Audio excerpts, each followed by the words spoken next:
তুমি মনে হয় আর দুনিয়াতে থাকবা না। আল্লাহ তোমার বাবা আমার আব্বা জান যেহেতু এই জিনিসটা দেখায় গেছে, বোঝা হয়ে গেছে, তুমি আর থাকবা না।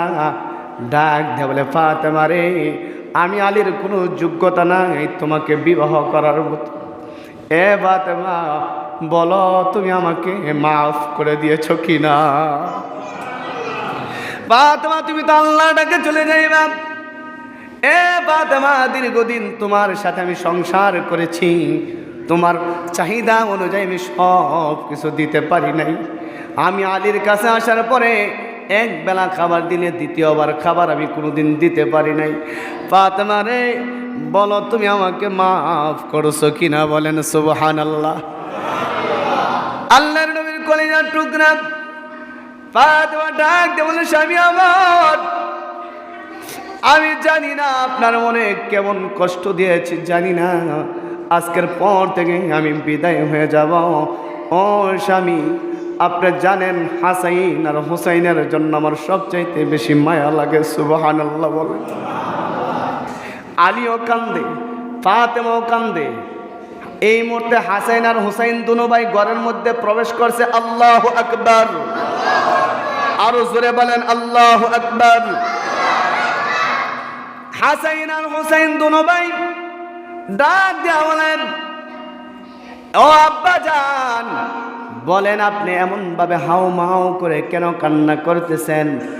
আম্মা জানকে ডাক দিয়ে বলে, আম্মা জান, বলেন আপনি এমন ভাবে হাউ মাউ করে কেন কান্না করতেছেন? এখন আলীও কান্দে, ফাতেমাও কান্দে, হাসাইনও কান্দে, হোসাইনও কান্দে। আমার আল্লাহর কুদরতি জায়গার মধ্যে জোশ উঠা গেল। বলেন সুবহানাল্লাহ। আল্লাহ বলেন, এ আলী, তুমি এমন ভাবে কান্না কইরো না, ফাতেমা এমন ভাবে কান্না কইরো না, হাসাইন আর হোসাইন এমন ভাবে কান্না কইরো না।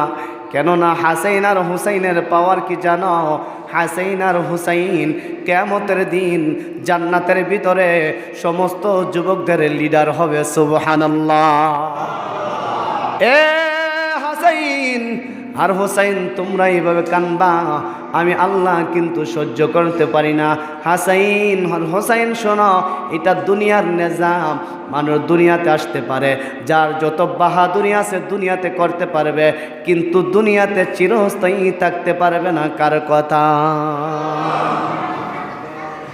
ফাতেমা ডাক দিয়ে বলেন, এ আলী, আপনি আমাকে মাফ করে দেন।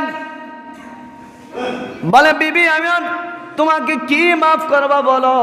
তুমি আমাকে মাফ করে দাও। কিয়ামতের দিন যদি আল্লাহর পয়গম্বর আমি আলীকে জিজ্ঞাসা করে, আলী বলো, আমার মেয়েকে এত আপন করে তুমি বিবাহ করেছ, বলো আমার বিবিকে, আমার সন্তানটাকে একটা কাপড় কিনে দিতে পারছো কিনা? ওই দিন আমি আলী লজ্জায় কোনো কিছু বলতে পারবো না। ফাতেমা তোমার কাঁধে কাঁধ রেখে বলে, তুমি আমাকে মাফ করে দাও। বলেন সুবহানাল্লাহ। ডাক দে বলে, স্বামী আমার, আমি আপনাকে মাফ করে দিলাম, আপনি আমাকে মাফ করে দেন। বলেন সুবহানাল্লাহ। এ যুবক ভাই, ও যুবক ভাই, যারা বিবাহ করছো, বিবির প্রতি মহাব্বত কইরো, বিবির প্রতি মহাব্বত কইরো।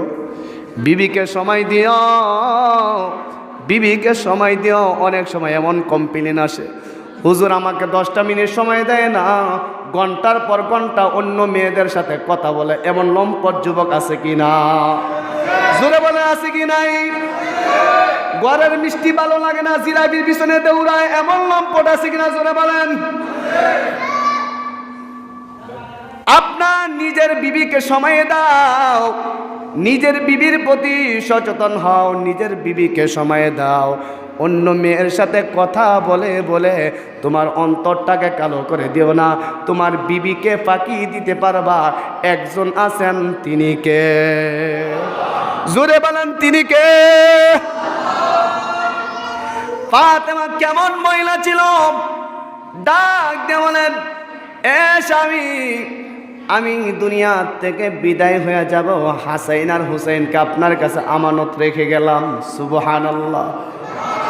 স্বামী গো, আপনি যদি তারা দুষ্টামি করতো তাইলে রাগের বশত দমক দিনে হাসাইন আর হুসাইন দোনো ভাই দৌড়ায় আমার কাছে আসতো। আমি দুনিয়ার থেকে বিদায় হয়ে যাওয়ার পর আপনি যদি তাদেরকে দমক দেন, বলেন কার কাছে যাবে? এই মুহূর্তে দিলটারে নরম করে দেন। আপনি যদি তাদেরকে দমক দেন, তারা তো মা নাই, তার তো মা নাই, কে তাদেরকে সান্ত্বনা দিবে রে যুবক ভাই? মার কথা মনে করে যারা চোখে পানি ধরে রাখতে পারবেন না, এই চোখের পানিকে কেন্দ্র করে আমার আল্লাহ জান্নাতের মেহমান বানিয়ে দিবে। বলেন সুবহানাল্লাহ। আমি আমার আপনাকে একটা কথা বলি, হাসাইন হুসেনকে কোনোদিন দমক দিয়েন না, হাসাইন হুসেনকে দমক দিয়েন না। আর দ্বিতীয় কথাটা আপনি শুনেন গোস্বামী, দ্বিতীয় কথাটা শুনেন। আমি ফাতেমা দুনিয়ার থেকে বিদায় হয়ে যাওয়ার পর আপনার পছন্দ অনুযায়ী দ্বিতীয় একটা বিয়া কইরেন। সুবহানাল্লাহ বলেন।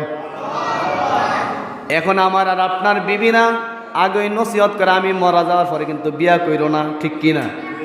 জোরে বলেন ঠিক কিনা? ফাতেমা বলেন, আমি দুনিয়ার থেকে বিদায় হয়ে যাওয়ার পর আপনার পছন্দ অনুযায়ী আরেকটা বিবাহ কইরেন। সুবহানাল্লাহ বলেন। আরেকটা বিবাহ করলো ভালো, অন্য মেয়ের প্রতি আপনার খারাপ দৃষ্টি যাবে না। আওয়াজ দেয়া বলেন ঠিক কিনা? নিজেকে সুফি বানাইয়া তলে তলে নৌকা চালাও, দুনিয়ার কোনো মানুষ দেখুক আর না দেখুক, দেখে কে? দেখেন কে? আলীর বিবি বলে, ফাতেমা বলেন, আমি মরে যাওয়ার পরে আপনার পছন্দ অনুযায়ী দ্বিতীয় আরেকটা বিবাহ করে নিয়েন। আরেকটা কথা হলো, স্বামী আমার রাতের বেলা আমি ফাতেমার কবরটা দিয়েন। বলেন সুবহানাল্লাহ। দিনের বেলা আমার কবর দিয়েন না, রাতের বেলা আমাকে কবর দিয়েন। আলী রাদিয়াল্লাহু তাআলা আনহু ফাতেমাকে ডাক দিয়ে বলে, ফাতেমা বলো, তোমাকে রাতের বেলা কেন কবর দেওয়ার জন্য বলেছ? 3 নম্বর কথা হলো, মাইকে কোনোদিন এলান দিবেন না, এলান দিবেন না। আমি মরে যাওয়ার পরে মাইকে ঘোষণা দিবেন না। কার কথা? ফাতেমার কথা। কার কথা? জোরে বলেন। ফাতেমার কথা। মাইকে এলান দেওয়ার দরকার নাই। আর আমাকে দিনের বেলা কবর দিবেন না, রাতের বেলা কবর দিবেন। আলী রাদিয়াল্লাহু তাআলা আনহু এর হিকমত জানতে চাইল, ফাতেমা কেন রাতের বেলা কবর দেওয়ার জন্য বললা? আল্লাহর নবীর কলিজা টুকরা মেয়ে বলে, আমাকে রাতের বেলা কবর দেওয়ার জন্য এই জন্য বলেছি, রাতের বেলা যদি আমার লাশটা কবরের দিকে নিয়ে যায়, তাহলে আমি ফাতেমা কতটুকু লম্বা ছিলাম, কতটুকু মোটা ছিলাম কেউ নির্ণয় করতে পারবে না, আমাকে দেখবে না। এই জন্য আমি ফাতেমা রাতের বেলা কবর দেওয়ার জন্য বলেছি। বলেন সুবহানাল্লাহ। আর আমার কবরটা মাটির সাথে মিশিয়ে দিবা, উঁচু করেও দিও না। উঁচু করে দিলে তো বুঝতে পারবে ফাতেমা এতটুকু লম্বা ছিল, ফাতেমা এতটুকু মোটা ছিল। এই কারণে ফাতেমা রাতের বেলা কবর দেওয়ার জন্য বলেছে। বলেন সুবহানাল্লাহ।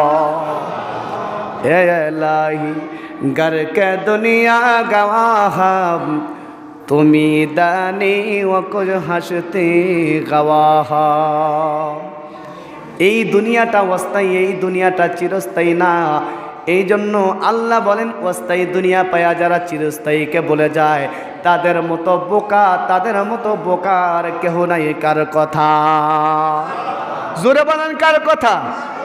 খাহি কেমতা মাতে শফিয়াজ নেমত দুনিয়া, খাহি কেমতা মাতে শফিয়াজ নেমত দুনিয়া, বাখল কে করম কুঞ্চ খুদা বাত করম কার, বাখল কে করম কুঞ্চ খুদা বাত করম কার।